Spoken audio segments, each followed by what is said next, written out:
Prices में $15-20 की गिरावट आई, बट हुआ क्या, अल्टीमेटली प्राइजेस फिर से गेन कर गया। तो डेफिनेटली 2022-23 जो रहेगा वो काफी वॉलेटाइल वाला सेशन रहेगा, जहां पे डाउन साइड वर्स्ट से वर्स्ट हमें लगता है टेम्पररी कि अगर मैं कंजर्वेटिव भी पकड़ूं लेवल्स तो $85 के नीचे टाइमिंग जो करंट सिनेरियो उसको देखते हुए नहीं लगता है, जबकि हायर साइड में मुझे लगता है कि वापस $150 भी क्रॉस कर जाएगा। तो ये व्यू हो गई कच्चे तेल की लेकर, लेकिन अब FY23 में किस तरह से तैयारी करनी है, कौन से ऐसे ट्रेड है जिस पर आपको फोकस करना चाहिए, कौन से ऐसे कमोडिटी है जो आपको बेहतर रिटर्न दे सकते हैं। चलिए सबसे पहले गोल्ड की बात करते हैं। FY23 गोल्ड के लिए बेहतर रहा है, हालांकि चांदी की चाल सुस्ती रही है अगर पूरे एक साल की बात करें। अब केडिया जी क्या लग रहा है, गोल्ड या सिल्वर कहां ट्रेड करना चाहिए अगर FY23 में अगर ट्रेड करना है, कोई एक काउंटर अगर आपको चुनना हो? देखिए, गोल्ड की अगर बात करें, नो डाउट पिछले 2 दिन में हमने गिरावट जरूर देखी है, बट क्वार्टरली गेन्स की बात करें तो 2020 के बाद हमने सबसे बड़े गेन्स इस बार आते हुए देखे हैं।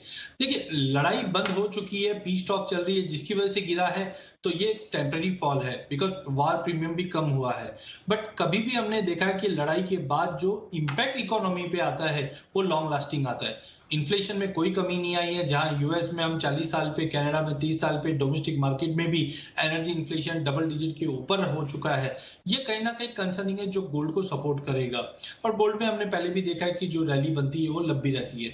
बट वहीं अगर गोल्ड सिल्वर रेशियो की बात करते हैं तो ये कहीं ना कहीं एक राउंडिंग टॉप बनाता हुआ दिखाई दे रहा है। तो आई थिंक यहाँ पे हम एक बड़ा करेक्शन देख सकते हैं गोल्ड सिल्वर रेशियो में, जो करीबन 62 तक जा सकता है, जिसका मतलब है गोल्ड के मुकाबले चांदी ज्यादा आउट परफॉर्मिंग करेगी।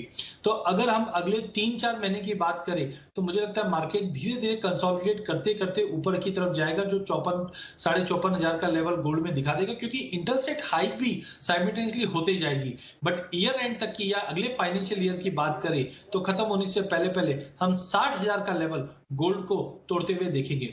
वहीं चांदी सोने के मुकाबले ज्यादा तेज इसलिए भी है क्योंकि इंडस्ट्रियल कंजम्पशन भी है और आउटपुट में भी हमें लगता है कि धीरे धीरे थोड़ा सा ड्रॉप जो देखा गया है ये प्राइसेस को सपोर्ट करेगा। टेक्निकली 28 और $30 काफी इंपॉर्टेंट हर्डल्स है। एज ऑफ नाउ हमें लगता है कि एक बार $30 का लेवल इंटरनेशनल में तोड़ता है तो कहीं ना कहीं 44 से $45 तक का लेवल दिखा दे।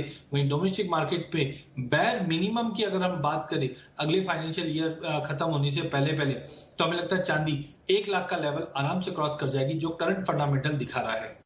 60,000 गोल्ड के लिए और 1 लाख तक चांदी जा सकती है, ऐसा केडिया जी मानते हैं। चलिए अब बात कर लेते हैं बेस मेटल्स की। केडिया जी, बेस मेटल्स में अगर कोई टॉप ट्रेड, कोई एक काउंटर आपको चुनना हो FY23 के लिए तो किस काउंटर के साथ आप जाएंगे? देखिए, बेस मेटल में वैसे अगर देखा जाए तो सबसे बढ़िया रहता है कॉपर, बिकॉज इसके यूसेज और लीडर बोलते हैं हम पूरे बेस मेटल में। और डेफिनेटली मुझे लगता है कि कॉपर अभी भी दमखम लगता है कि ये वापस 860 तक का लेवल दिखा दे। बट ज्यादा लंबा व्यू बेस मेटल में इसलिए नहीं ले पाएंगे बिकॉज अभी तक की जो तेजी थी वो सप्लाई डिस्टर्बेंस की वजह से थी, कि जैसे हमने एनर्जी क्राइसिस आते हुए देखा और कहीं ना कहीं सप्लाई कंसर्न्स था जो प्राइसेस को सपोर्ट कर रहे हैं। तो मुझे लगता है कि पहले 3-4 महीने बेस मेटल में तेजी रहेगी, जिसमें कॉपर और एल्यूमिनियम मेरे टॉपिक रहेगी।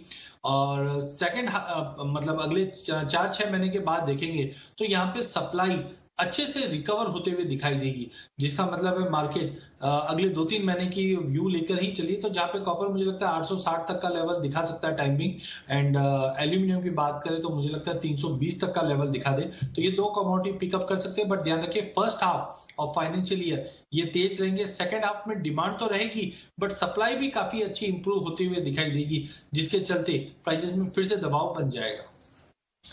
उनमें 2 पिक है, लेकिन कॉपर इनकी टॉप पिक है जहां पर 860 के लेवल भी दिख सकते हैं।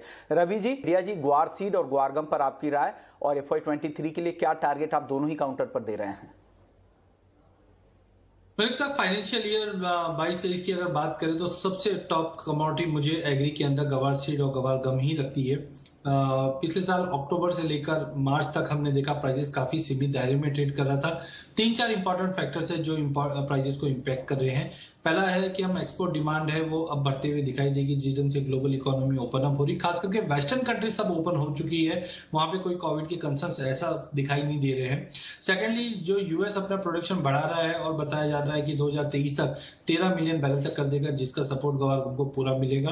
वहीं डोमेस्टिक मार्केट पे भी हमने देखा अदर एग्री कमोडिटी काफी शानदार परफॉर्मेंस दी है गवार के मुकाबले, जिसके चलते हो सकता है फार्मर उन पे ज्यादा शिफ्ट करे, जिसकी वजह से जो एग्रेज पिछले 3-4 सालों से गिरता हुआ दिखाई दे रहे हैं ये फर्दर गिरता हुआ दिखाई देगा।